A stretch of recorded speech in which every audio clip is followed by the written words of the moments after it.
"Get that nobody out of my wedding right now!" my son's bride screamed during the ceremony. I simply smiled and said, "I'm leaving. I just brought my special guest who has something to reveal."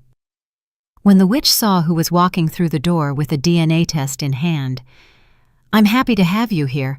Follow my story to the end and comment from which city you're reading me. That way I can see how far my story has traveled." My name is Grace Vance, and I'm 63 years old. I never thought the happiest day of my life would become my greatest humiliation.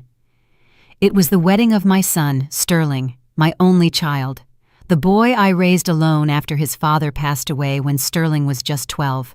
For 51 years I had dreamed of this moment, of seeing him walk down the aisle, of holding my future grandchildren.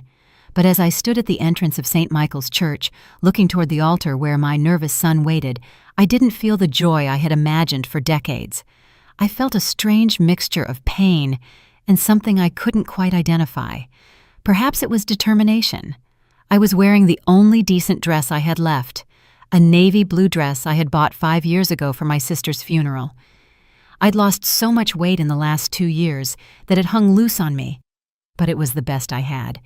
My gray hair was styled as best as possible, though I hadn't been able to afford a trip to the salon. I'd used my last dollars to buy a small corsage for the occasion. The church was filled with elegant guests, Alexis's family, all wearing expensive suits and glittering jewelry, exuding the confidence that only money provides. I felt like an intruder at my own family celebration. For the last 3 years, ever since Sterling started dating Alexis, I had felt this way. Invisible, unwanted, a burden. I scanned for my seat. According to the program I'd seen days earlier, I should have been in the second row on the left side, reserved for the groom's family. But when I reached that row, I found an unfamiliar couple seated there. Confused, I approached discreetly. "Excuse me," I whispered to the elegant woman occupying what I thought was my spot. "I believe this is my seat. I'm the groom's mother." The woman looked me up and down with obvious disdain. Her eyes paused on my outdated dress, my worn shoes, my hair lacking the professional shine of a high-end salon. "Oh, no, dear," she said with a condescending smile. "The family seats are up front. This is for Alexis's special guests." She pointed toward the back, to the very last rows of the church. My heart sank. I walked where she had indicated, feeling the curious stares and whispers following me. I finally found a seat in the next to last row, among people who clearly didn't know either the bride or the groom. Throughout the ceremony, I watched my son's back. He looked so handsome in his black suit, so serious, so adult. I remembered when he was 5 and told me he was going to marry me when he grew up. I remembered when he was 15 and promised he'd always take care of me. But those memories felt like they belonged to another lifetime, to another person. Alexis was radiant in her white lace gown, which I'd overheard on a phone call had cost $5,000. Her blonde hair fell in perfect waves. Her makeup was flawless. She was everything I had never been. Young, beautiful, successful, from a good family.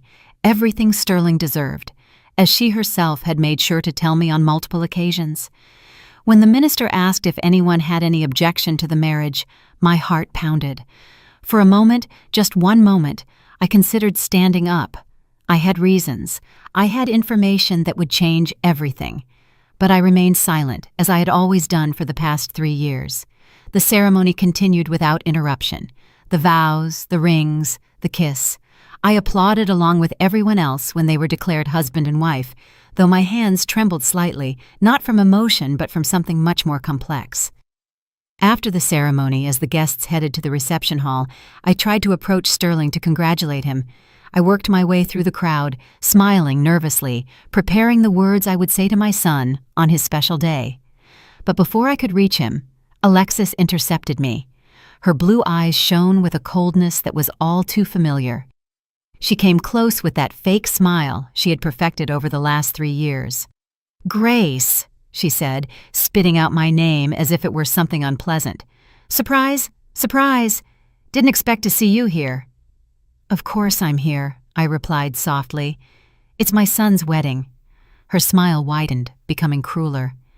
Yes, well, about that. I think it would be better if you left now. This is an elegant celebration, and, well, she looked me up and down again. We don't want the guests to feel uncomfortable. I felt as if I'd been slapped. Alexis, please, I just want to congratulate Sterling. Sterling is busy with important guests, she said firmly. He doesn't have time for distractions. At that moment, several people started watching us. Alexis raised her voice just enough for others to hear clearly. Seriously, Grace, get that street person out of my wedding right now. The words, street person, nobody, resonated in the air, and I felt all the conversations around us stop. The silence that followed was deafening. I could feel every eye on me, the whispers starting, the humiliation spreading over my skin like a stain. I saw Sterling in the distance, but he looked away when our eyes met. He didn't come to my defense. He didn't say a word. For a moment, just one moment, I considered leaving. I considered running away from the public cruelty, from the humiliation. But then I remembered something. I remembered the truth I had uncovered. I remembered the person waiting for me outside. Instead of bowing my head in shame, I lifted it with dignity. I looked directly into Alexis's blue eyes and smiled, a calm, serene smile that clearly unsettled her. You're right, Alexis, I said, my voice loud enough for everyone to hear. I'm tired. I just brought a special guest who has something to reveal. Confusion crossed her perfect face. What special guest? My smile widened. Someone who has some very interesting information about you. Someone I think everyone here should know. For the first time since I'd known her, I saw something close to fear in Alexis's eyes, but it was only the beginning. As I walked toward the church entrance, my mind flew back to the day that changed everything. It had been 4 months ago, a Tuesday afternoon. I was at the mall, in the food court area, waiting my turn at the pharmacy, when I saw her. Alexis was sitting at a secluded table at the Central Perk Cafe, but she wasn't alone. Across from her was a man who definitely was not my son, Sterling. He was taller, dark-haired, with a smile that made her laugh in a way I had never seen her laugh with Sterling. What caught my attention wasn't just that she was with another man, but the way he held her hand, the way she leaned toward him, the obvious intimacy between them. I hid behind a pillar, my heart pounding. Maybe he was just a friend, I told myself. Maybe her brother or a cousin. But when I saw him stroke her cheek and she closed her eyes, savoring the touch, I knew I was witnessing something I shouldn't be seeing. I pulled out my old phone and took several photos, even though the quality wasn't great. Then I followed them discreetly when they got up. I watched them walk to the parking lot, where they kissed passionately before getting into the same car, a silver BMW I'd never seen before. That night, I couldn't sleep. For 3 years, I had watched as Alexis gradually pushed Sterling away from me. At first, it was subtle comments. Your mother seems so tired. Maybe she needs more time to herself. Then they became more direct. Sterling, I think your mother is becoming too dependent on you. And finally, openly cruel. Your mother is dragging you down. A successful man like you deserves better. Sterling had started canceling our weekly dinners. Then he stopped answering my calls regularly. When my husband died 5 years ago, I lost our house because I couldn't pay the mortgage alone. Sterling had helped me financially at first, but after meeting Alexis, that help gradually dwindled until it vanished completely. Mom, you need to learn to be independent, he'd told me the last time I asked for help. Alexis says it's better for you to solve your own problems. And there I was, living in a tiny one-bedroom apartment on the poor side of town, working part-time cleaning offices to pay the rent, while my son prepared to marry a woman who was brazenly cheating on him. The day after the incident at the cafe, I went back to the same place at the same time, and there they were again.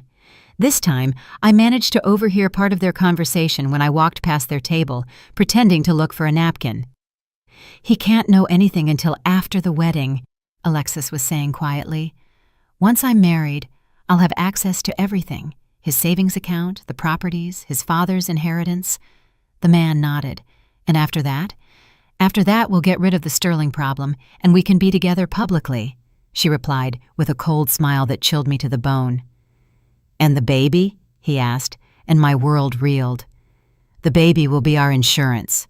Sterling thinks it's his, but we know the truth. If he ever wants to fight us on anything, we'll have that card to play. I left the mall trembling.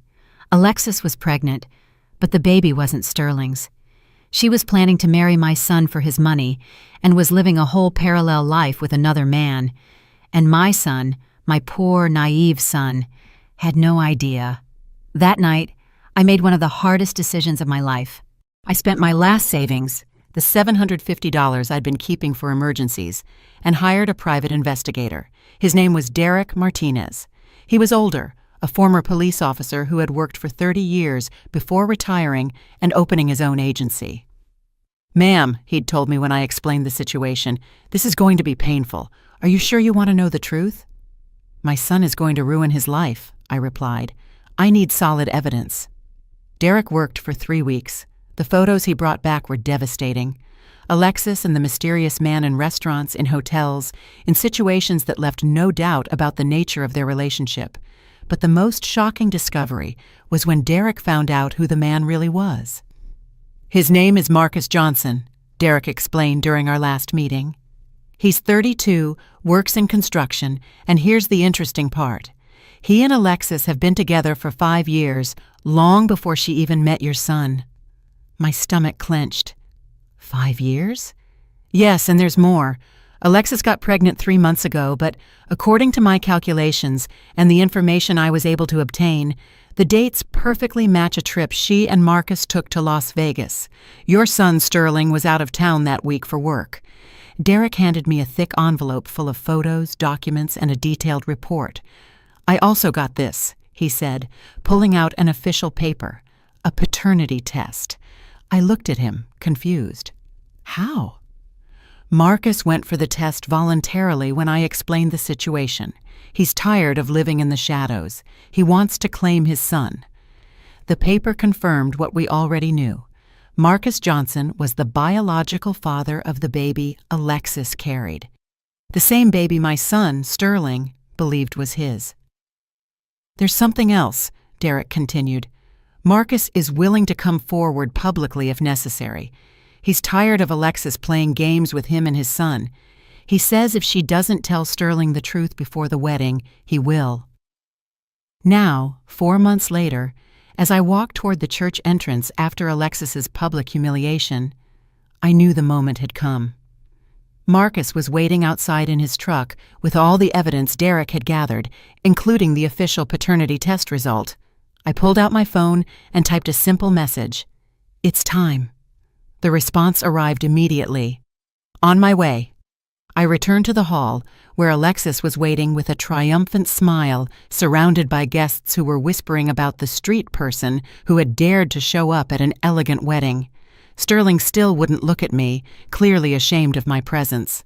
"Well," Alexis said loudly, "I hope you brought someone important, because we're all anxious to meet your mysterious guest." I smiled calmly as the doors to the hall opened and Marcus Johnson walked in. Tall and self-assured, with an envelope in his hand and a determined look on his face. Alexis's smile vanished completely when she saw him. The silence that followed Marcus's entrance was deafening. I could see the blood drain from Alexis's face, leaving her pale beneath her perfect makeup.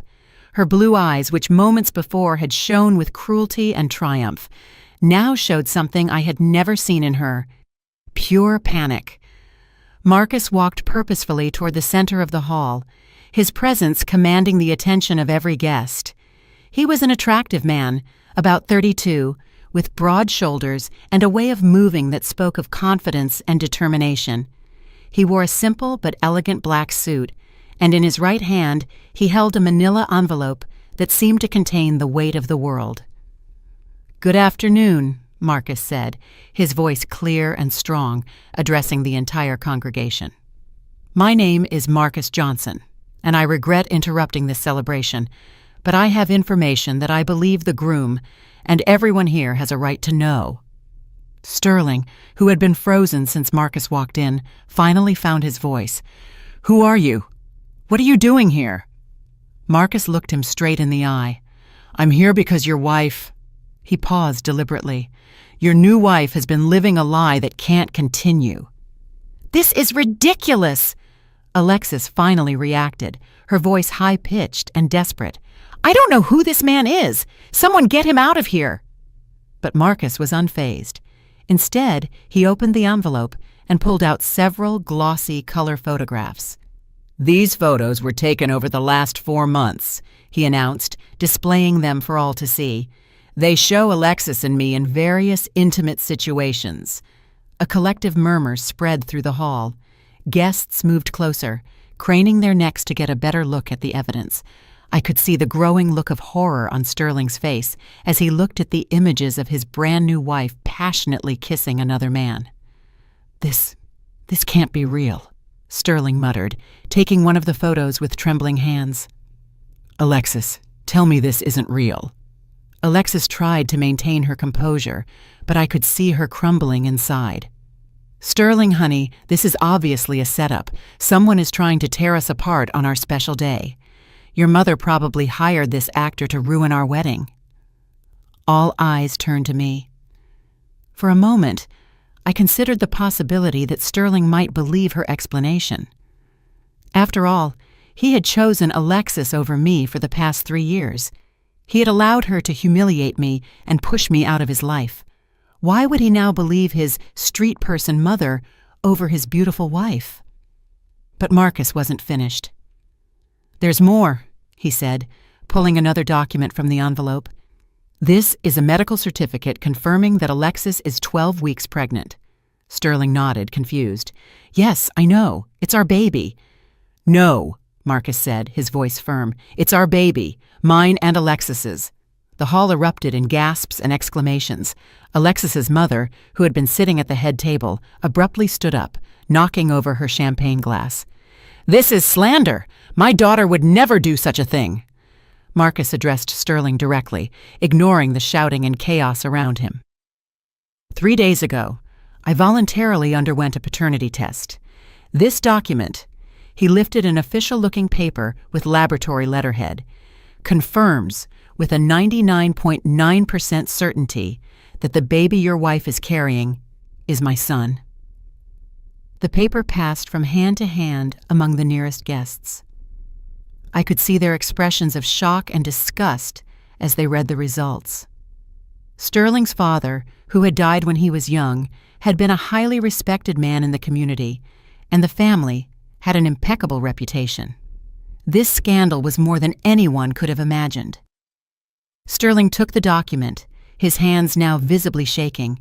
His eyes scanned the lines again and again, as if waiting for the words to magically change. This says the baby was conceived 12 weeks ago, but Alexis and You were in Chicago for work that week," Marcus completed softly. "I know because Alexis and I spent those 5 days together at a hotel in Las Vegas. I have the receipts if you want to see them." Alexis finally lost all control. "You're lying!" she shrieked, advancing toward Marcus with clenched fists. "This is all a lie, Sterling! Don't believe him!" But Marcus pulled out his phone and displayed a series of text messages. "These are messages Alexis sent me last week," he said, reading aloud.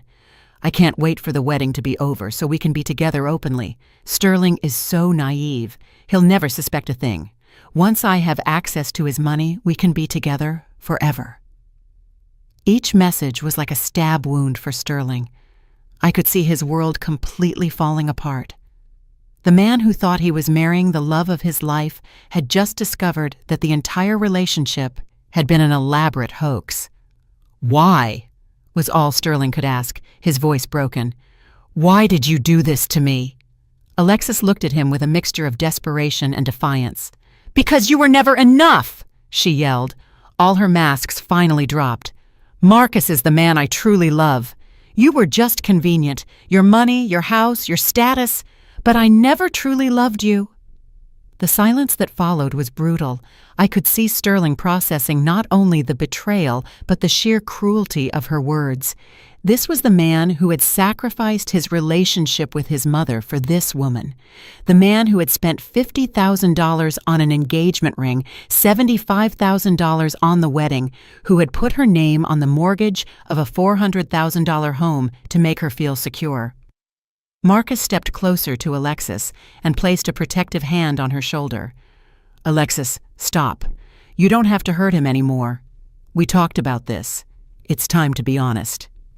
You talked about this?" Sterling asked, his voice barely a whisper. "Sterling," Marcus said, with what seemed like genuine compassion, "Alexis and I have been together for 5 years, long before she met you. When she found out you were interested in her, she saw an opportunity. I didn't agree at first, but she convinced me it would be temporary, just until she could access your money and then find a way to divorce you." "But then I got pregnant," Alexis continued, her voice now cold and calculating. "And we realized a baby could be useful. Child support, maintenance. Even if we divorced, you'd have to support us for the rest of your life." The words dropped like bombs in the silent hall. Guests watched in horror and fascination as the drama unfolded. Some started pulling out their phones to record. Others simply stood still, processing the magnitude of the betrayal they were witnessing. Sterling turned to me for the first time that night. His eyes were filled with tears, but also with something else, recognition. He finally understood why I had been so worried, why I had tried to subtly warn him over the last few months, why I had insisted he get to know Alexis better before marrying her. "Mom," he whispered, and in that one word, I could hear years of regret. But before I could reply, Alexis launched her last desperate attack. She pointed an accusing finger at me, her eyes flashing with a mix of hatred and desperation. "This is all your fault," she screamed, her voice shrill, cutting through the tense air of the hall. "You orchestrated this entire thing because you couldn't stand the thought of your son being happy without you." The guests turned to me, some with expressions of confusion, others with morbid curiosity. I could feel the weight of all those stares, but for the first time in 3 years, I didn't feel small or ashamed. I felt calm, almost serene. "Alexis," I said softly, my voice cutting through her hysteria. "I didn't orchestrate anything. I only revealed the truth you were hiding." "Liar," she shrieked, advancing toward me with clenched fists. "You hired this actor to pretend to be my lover. You forged the documents, all to ruin my marriage." Marcus intervened, stepping between Alexis and me. "Alexis, stop. You know that's not true. You yourself told me that his mother started suspecting something when she saw us at the cafe months ago." Alexis's face crumpled further. She had forgotten that she had told Marcus about that chance meeting at the mall. That doesn't mean anything," stammered Sterling. He had been silent, processing all the information, but finally spoke. His voice was different now, colder, more controlled. "Alexis, is it true? My mother saw you together?" Alexis opened and closed her mouth several times, like a fish out of water. Finally, her mask of victimization completely cracked. "Yes," she admitted, but immediately tried to justify herself. "But it was just once. We were ending our relationship. I was going to tell him it was over between us." "Once?" I repeated quietly, but loud enough for everyone to hear. "Sterling, do you want me to tell everyone about the other times?" I pulled out my own phone and showed the photos I had taken during the following weeks. "This one is from the Italian restaurant on 5th Avenue 3 weeks ago. This one is from the Marriott Hotel 2 weeks ago. And this one," I showed the last photo, "is from yesterday afternoon at the same cafe where I first saw you." A ripple of shock went through the hall.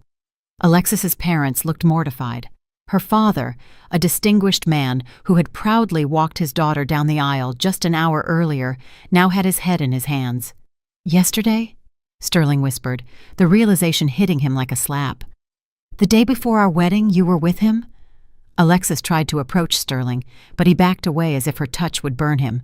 "Sterling, honey, I can explain everything. It's complicated, but—" "Complicated?" Sterling's voice broke. What's complicated about cheating on your fiancé the day before your wedding? What's complicated about lying about the father of your child? What's complicated about planning to steal my money? Marcus cleared his throat.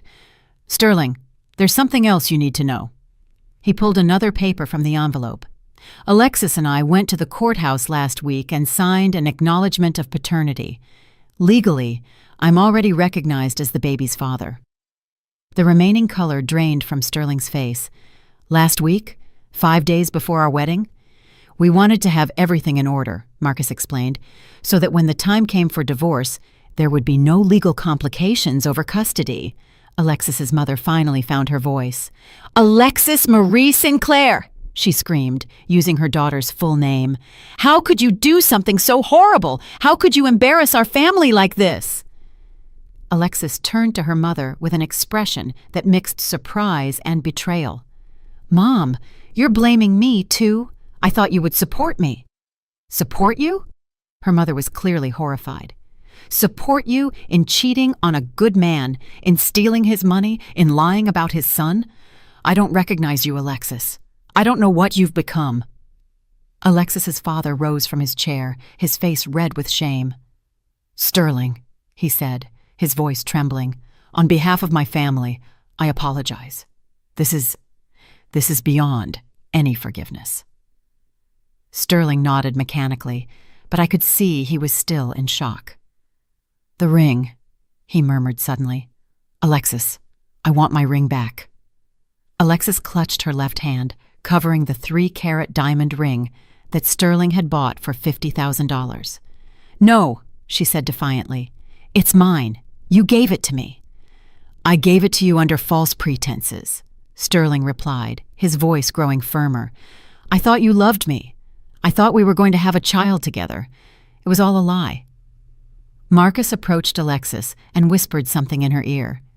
She looked at him with tears in her eyes. Then slowly, she took off the ring and threw it on the floor. The diamond tinkled against the marble, the sound echoing in the absolute silence of the hall. There's your stupid ring, she spat. I never liked it anyway. It was too flashy. Sterling bent down and picked up the ring, looking at it for a moment before putting it in his pocket. The condo, he said. You put your name on the deed last week. Alexis lifted her chin defiantly.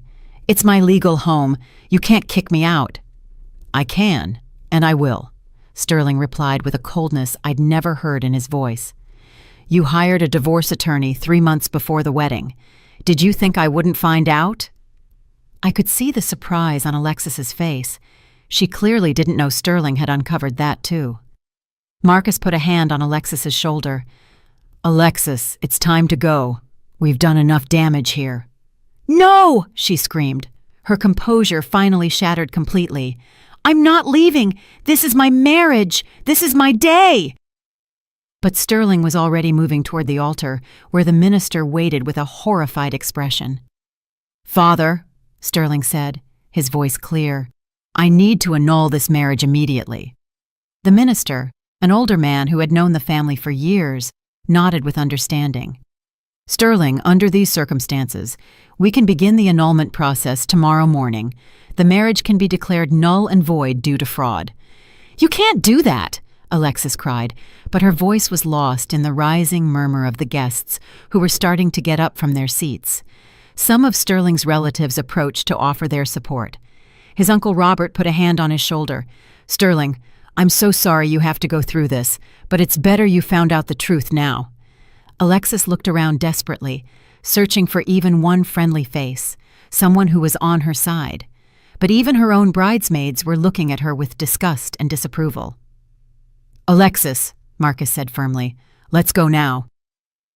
Finally, she seemed to realize there was no turning back. Without another word, she took Marcus's hand, and together they walked toward the hall exit. But before reaching the door, Alexis turned one last time. This is not over, she shouted, pointing at Sterling and me. You're going to pay for ruining my life. Your life was already ruined, I replied quietly. I just helped others see it. And with that, Alexis and Marcus disappeared through the doors of the hall, leaving behind a shattered marriage, a ruined reputation, and a truth that had finally come to light. Sterling turned to me, his eyes full of tears and regret. For the first time in 3 years, I saw my real son, not the manipulated version Alexis had created. The hall had mostly emptied. Guests had left in small groups, whispering among themselves about the drama they had just witnessed. Some approached Sterling to express their support before leaving. Others simply slipped away silently, clearly uncomfortable with the entire situation. Sterling and I were left alone in the center of the hall, surrounded by the elegantly decorated tables that now seemed like monuments to a celebration that should never have happened. The white and gold flowers that had cost $3,000 looked wilted under the bright lights, as if they, too, had lost their purpose. For several minutes, neither of us spoke.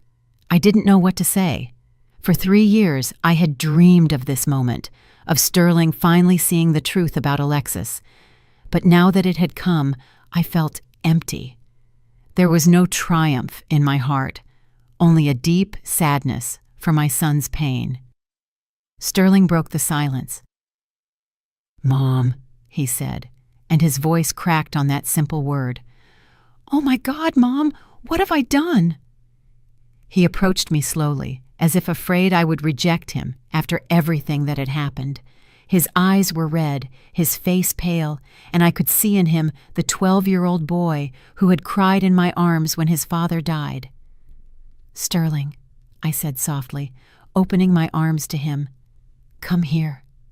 He collapsed against me, sobbing as he hadn't since he was a teenager. His entire body trembled as I held him, feeling how fragile he had become, how broken he was.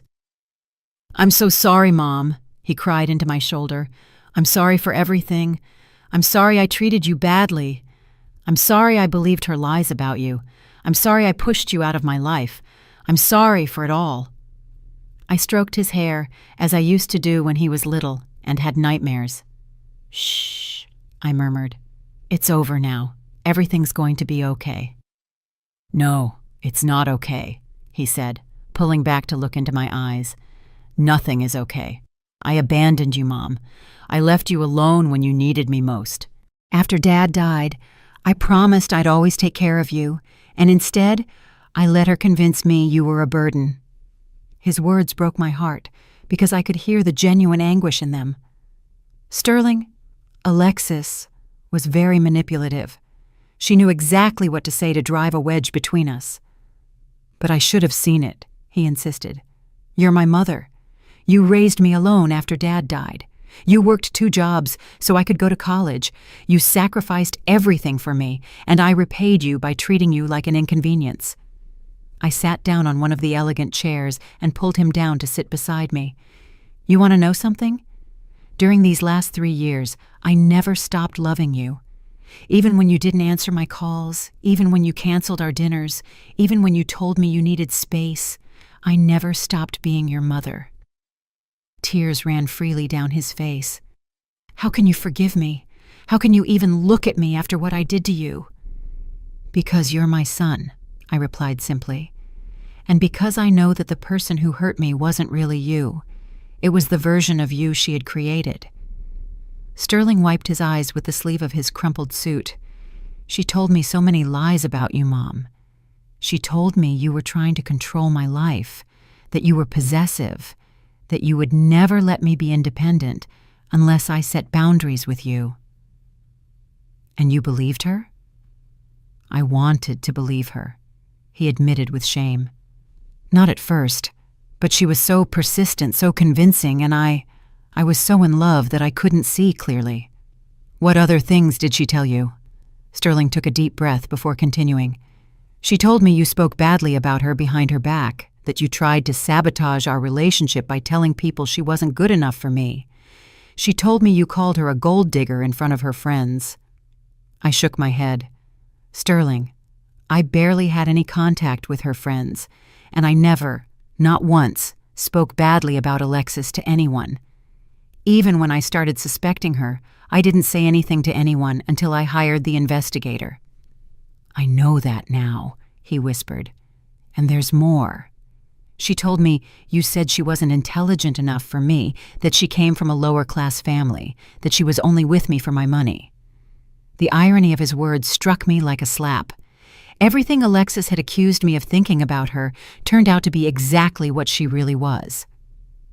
Sterling, when was the last time we really talked? I mean, really talked, just you and me, without her being present or influencing the conversation. He thought for a moment, his brow furrowed in concentration. It was almost 2 years ago, on your 61st birthday. We went to lunch at that little cafe you liked. The Luna Cafe, I recalled. And do you remember what we talked about? You talked about how proud you were of me, he said slowly, as if the memories were gradually returning. You told me Dad would be proud of the man I had become. We talked about my job, about my future plans, and I mentioned Alexis. Yes, I admitted. I asked what you thought of her, and you said the only thing that mattered was that you were happy. You said if she made you happy, then I would be happy too. Exactly. And after that lunch, how many times did you try to have similar conversations with me? Sterling closed his eyes, clearly ashamed. Many times. But I always had an excuse. I was busy with work, or Alexis had plans for us, or she had told you I was trying to interfere in your relationship. I completed it for him. Yes, he whispered. She told me that every time you wanted to talk to me alone, it was because you were planning to criticize her or try to convince me to break up with her. We sat in silence for a moment, processing all that had been lost, all the moments we had sacrificed for the lies of a manipulative woman. Mom, Sterling finally said, how did you know? How did you know something was wrong? I told him about the day at the cafe, about seeing them together, about the weeks of surveillance and investigation. I explained about Derek Martinez, the private investigator, and how I had spent my last savings to get the proof. $750, Sterling murmured, when I told him how much the investigation had cost. Mom, that was all your emergency money. It was worth every penny, I assured him. I couldn't let you ruin your life. But I had treated you so badly. I had stopped giving you money to help with the rent. I had told you that you needed to be more independent. Why risk your last savings for someone who had abandoned you? I looked him straight in the eyes. Because you are my son, Sterling. And because I knew that somewhere, buried beneath all her manipulation, the good man I had raised still existed. Sterling stood up abruptly and started pacing the hall. I have to fix this, he muttered. I have to fix everything I've broken. What do you mean? Your apartment, he said, turning to me. You live in that horrible place because I stopped helping you, and your job cleaning offices at night. My God, Mom, how much do you earn there? Sterling, it doesn't matter. Yes, it does matter, he insisted. Tell me how much you earn. I sighed. $900 a month. His face crumpled. $900, and your rent is $750. I admitted. $150, he calculated quickly. $150 a month for food, transportation, medicine, everything else. Mom, you are living below the poverty line. I'm surviving, I said firmly, and that's enough. No, it's not enough, he said, his voice growing stronger, more determined. None of this is enough. I'm going to buy you a house, a real house in a safe neighborhood where you can live with dignity. Sterling, I don't need— Yes, you do need, he interrupted, and I need to do this. Not just for you, but for me. I need to fix what I broke. I stood up and took his hands. Sterling, the only thing I need to fix is our relationship. Everything else is just stuff. But stuff matters when you're older, he said softly. Security matters. Comfort matters. And you deserve both after everything you've sacrificed. I looked at him, seeing the determination in his eyes, and realized he needed to do this as much as I needed to receive it, not just as a form of compensation, but as a way to heal his own guilt and prove that the good man I had raised still existed. Okay, I said finally, but with one condition. What is it? That you don't do it out of guilt. Do it because you love me. His eyes filled with tears again. I love you so much, Mom, and I'm sorry I let anyone convince me otherwise. We hugged again, and this time, I felt like I had truly gotten my son back. 6 months after that night at the church, I woke up in my own bed, in my own house, with the morning sunlight filtering through the lace curtains I had chosen myself. For a moment, as happened every morning for the last 3 months, I lay still, almost expecting to wake up from a dream and find myself back in my small, run-down apartment. But it wasn't a dream. The 3-bedroom house in the Riverside neighborhood was real. The polished wood floors were real. The modern kitchen with new appliances was real. The small, well-maintained garden where I had planted roses was real. And more important than all of that, the repaired relationship with my son was real. I got up slowly, my 63 years feeling lighter than they had been in years. I no longer had to work cleaning offices until 2 in the morning. I no longer had to worry about whether I could afford heat in the winter or if I would have enough money for my medications. Sterling had taken care of all of that and more. But it wasn't the money that made me feel young again. It was having my son back.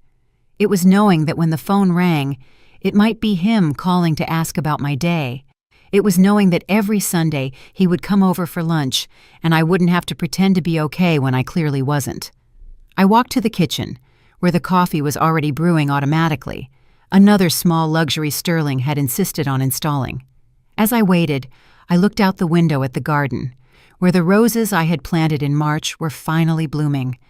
They were pale pink, the same color I had used in Sterling's nursery when he was a baby. The doorbell rang, interrupting my morning thoughts. I looked at the clock, 8:30 in the morning.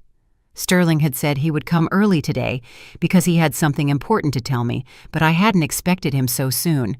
I opened the door, and there was my son. But he wasn't alone. Beside him was a young woman, about 28, with wavy brown hair and a genuine, nervous smile. She wore a simple blue dress and held a bouquet of wildflowers. "Mom," Sterling said, and I could detect nervousness in his voice. "I want to introduce you to someone very special. This is Elena." Elena stepped forward, extending her free hand to me. "Ms. Vance, it's an honor to meet you. Sterling has told me so much about you." I took her hand and immediately felt the difference. Her grip was firm but gentle. Her eyes looked directly at me, without the cold calculation I had always seen in Alexis's eyes. There was a genuine warmth in her smile that made me feel instantly welcome. "It's a pleasure to meet you, Elena," I replied, ushering them inside. "Would you like some coffee? I just made a full pot." "I'd love some," Elena said, following me to the kitchen. "What a beautiful house! Sterling told me you chose all the decorations yourself." As I prepared the coffee, I watched them interact. It was completely different from how Sterling had been with Alexis. With Alexis, he always seemed to be on guard, as if he was constantly trying to impress or please her.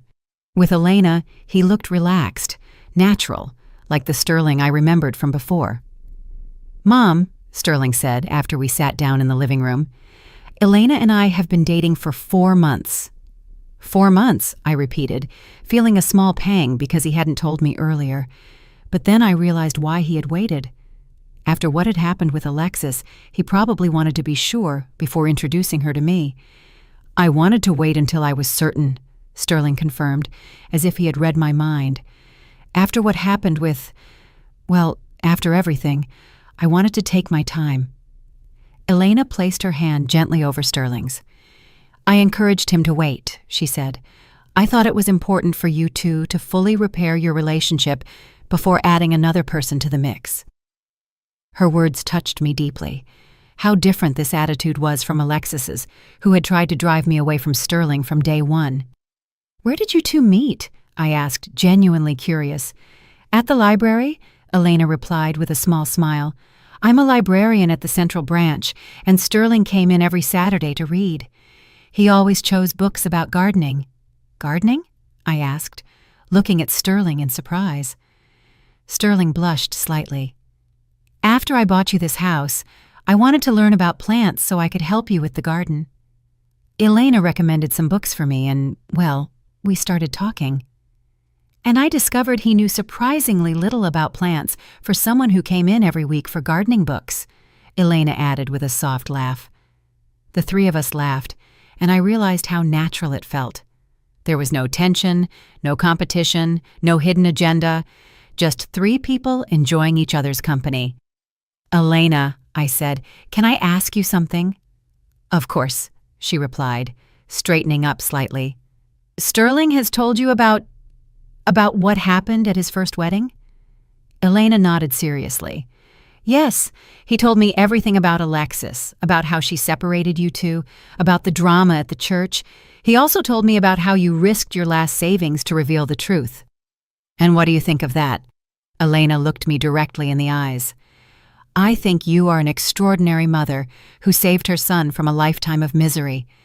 And I think any woman who truly loves Sterling should be grateful to have a mother-in-law who protected him when he couldn't protect himself." Her words were so different from everything I had heard from Alexis that for a moment I was speechless. For 3 years I had been portrayed as the meddling mother, the jealous mother-in-law, the woman who couldn't let go of her son. Hearing someone acknowledge that I had acted out of love, not possessiveness, filled me with a warmth I hadn't felt in years. "There's one more thing," Sterling said, taking Elena's hand. "Elena and I are engaged." My heart skipped a beat. Engaged. Elena extended her left hand, showing a simple but beautiful ring, a white gold band with a small diamond surrounded by tiny emeralds. "It's my grandmother's engagement ring," Elena explained. "Sterling asked me to marry him last week, and when I said yes, he asked me if it would be okay to use his family's ring instead of buying a new one." "After what happened with Alexis's ring," Sterling said, "I didn't want any connection to the past. I wanted everything to be new, honest, real." "What did you say?" I asked Elena. "I told him I would be honored to wear his grandmother's ring," Elena replied, "and that I hoped you would give me your blessing to use it." I rose from my chair and approached Elena. I took her hands in mine, feeling the weight of my mother's ring on her finger. "Elena," I said, tears welling up in my eyes, "my mother wore that ring for 52 years. My father gave it to her when they were young and poor, and she treasured it until the day she died. It would make me immensely happy to know that a woman who truly loves my son is wearing it now." Elena also had tears in her eyes. "I promise to take care of it," she whispered. "And I promise to take care of Sterling," she added, her voice growing firmer. "And I promise to never try to drive him away from you. One of the things I love most about him is how much he loves you." We hugged, and I felt as if I was gaining not just a daughter-in-law, but a daughter. Sterling cleared his throat. "There's one more thing, Mom. We want the wedding to be here, in the garden. Something small, intimate, just close family and true friends." I looked out the window at my small garden, imagining it decorated for a wedding. "Are you sure? It's a very small space." "It's perfect," Elena said. "We don't want anything big and ostentatious. We want something real, something full of love. And this place, this house you turned into a home, feels like the perfect place to begin our marriage." That afternoon, after Sterling and Elena left, I sat in my backyard with a cup of tea, watching the roses I had planted. In a few months, this same garden would be the place where my son would get married again, but this time to a woman who truly loved him and respected me. I thought about Alexis, who had completely disappeared after the wedding scandal. According to what I'd heard through mutual acquaintances, she and Marcus had moved to another city where no one knew the story of their betrayal. A small part of me hoped they had found some semblance of happiness, if only for the baby's sake, but mostly, I didn't think about her anymore. It had been a painful but necessary lesson for both Sterling and me. I had learned that even when things look the darkest, the truth eventually comes to light. And Sterling had learned to value authenticity over appearance, character over superficial beauty. As the sun set over my garden, I felt more at peace than I had been in years. I had a beautiful house, but more importantly, I had my son back. I had a daughter-in-law who respected and included me. And soon, I would have a wedding in my garden, a real celebration of true love. Life has a strange way of balancing itself out. For 3 years I had lost my son to the lies of a manipulative woman, but in the end, those very lies had been her undoing, and I had gained not only my son back, but also an expanded family full of genuine love. I stood up, collected my teacup, and walked into my house, feeling gratitude for every step of the journey that had brought me here.